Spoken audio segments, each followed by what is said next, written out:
Hi everybody, this is Dino Chris from Prehistoric Facts, and this is a special episode, and today's prehistoric animal that we're going to be talking about is Postosuchus.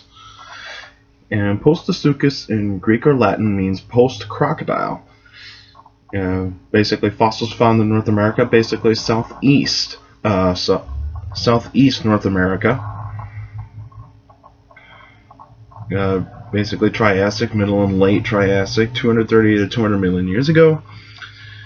It's approximately between 10 to 15 feet long and probably would have weighed between 1,000 to 1,500 pounds. And this is a carnivorous animal, so basically it's a meat-eating animal. And the thing about Postosuchus is basically it's an animal called, and it belongs to a group of animals called Archosaurs. Sorry about the noise there. It's just a couple dogs barking outside. Anyway, Postosuchus is actually an archosaur. And what archosaurs are basically reptiles that actually are like in between crocodiles and dinosaurs. And the reasons why is because you see is that when we look at archosaurs, we actually tend to look at them and they kind of almost look like, almost like theropod dinosaur skulls. Is that they're kind of compressed skulls, basically, from side to side.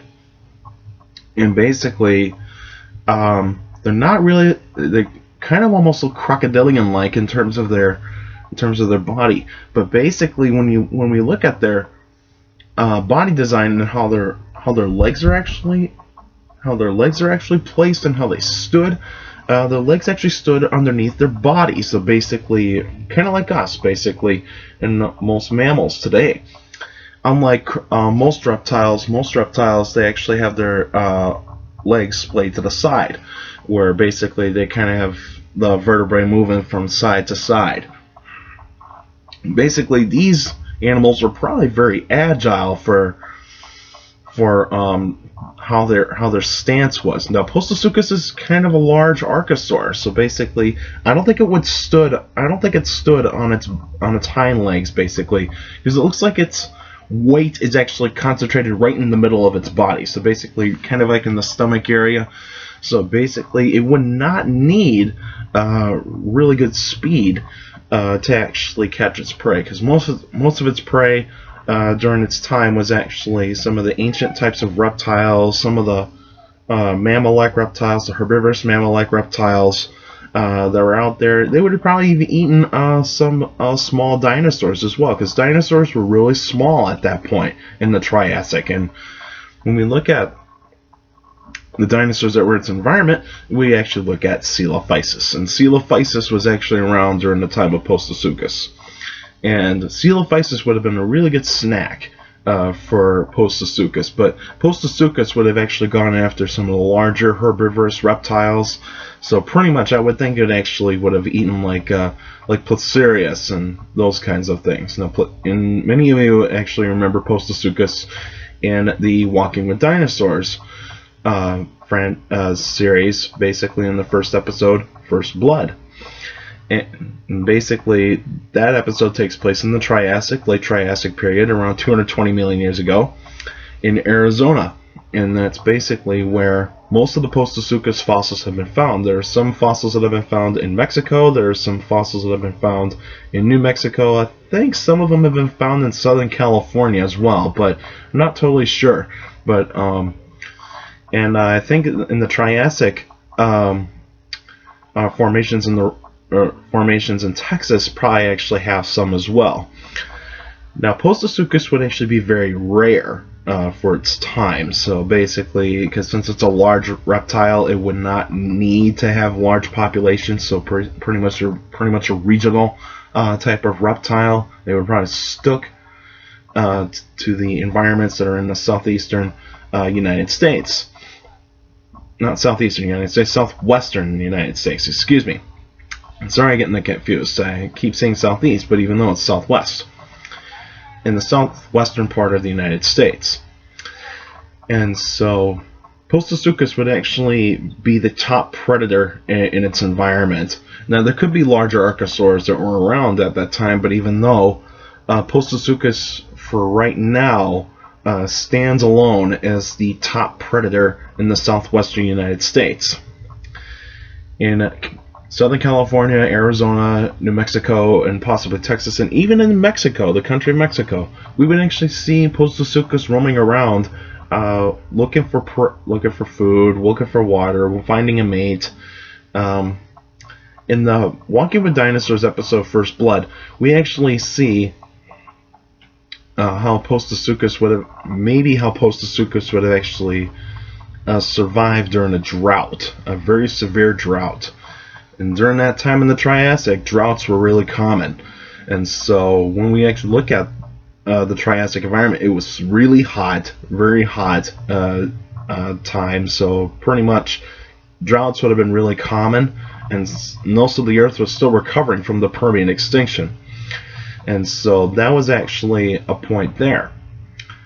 And basically the competition for Postosuchus are Coelophysis. Even though when you actually kind of look at Coelophysis and compare it to Postosuchus, you would think that Postosuchus would win every time.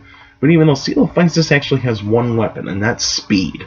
Speed is actually the new thing that would actually come into the Mesozoic, and basically speed would actually be the catalyst of who would win at the end of the Triassic, is basically which animals would actually survive the Triassic extinction and basically move on to rule the Earth. And Archosaurs were still around in the Jurassic, but even though they were starting to be on their last legs, and then basically evolved into crocodiles.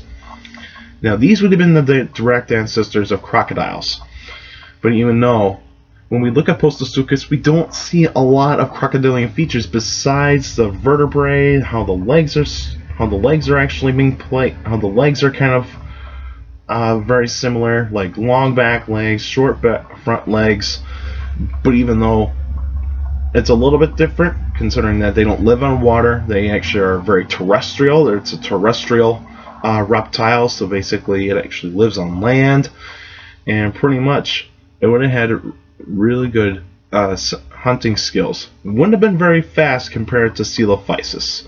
Coelophysis would actually have probably had speeds between 30 to 40 miles per hour at top speed, and basically Postosuchus can't capture a Coelophysis by pure speed in a basically a race, basically in a like a 40-yard dash. It wouldn't actually win.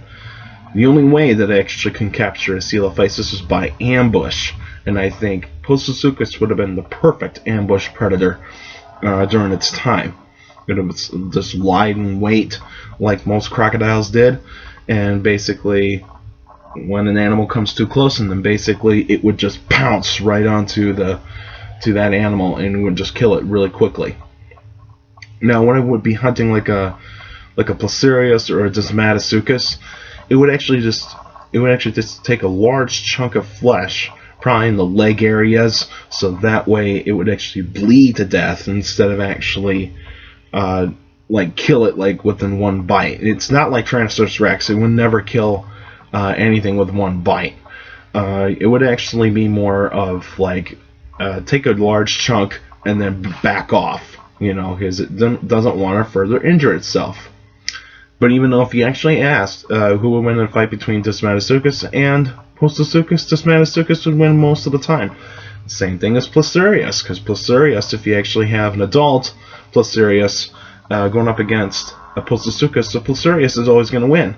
Because basically it's a healthy adult. But basically Postosuchus would have actually gone after the old, the sick, or the young herbivorous animals, and basically it could capture full-grown Coelophysis if it had to with ambush.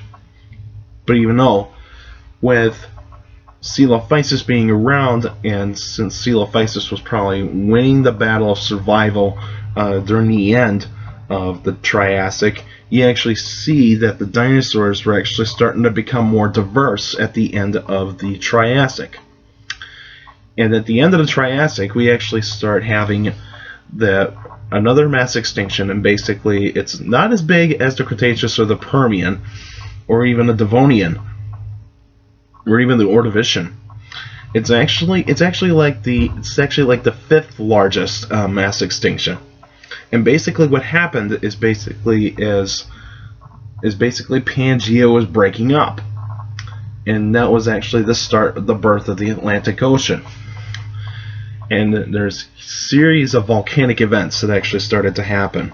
And basically Africa was breaking away from North America. Europe was not technically breaking away from North America totally yet, but even though it was Africa breaking away from North America is when you actually start to see the continents splitting apart. And South America was actually kind of distancing itself away from North America as well. And you see when Pangea broke up, large volcanic activity actually happened in the Atlantic coast, and basically that would have caused huge amounts of magma to actually come up and basically spew out onto the surface, and that would be called lava. And then basically poisonous gases would have actually been emitted into the atmosphere. And so basically it would have sort of created really intense environmental changes, and basically Postosuchus would not survive those kinds of changes. And basically Postosuchus does not have that mental capacity to adapt to changing an environment. And that's pretty much how that happened, is how Postosuchus and the Archosaurs lost in the Permian extinction, the Triassic extinction. And basically that was when the dinosaurs took over, and basically dinosaurs were actually pretty much diversing into every continent, and basically that's when you actually start to see the dinosaurs getting more diverse, and that's when you actually see the dinosaurs starting to get larger, and that's when they actually took over the reign, and theropods were actually the kings.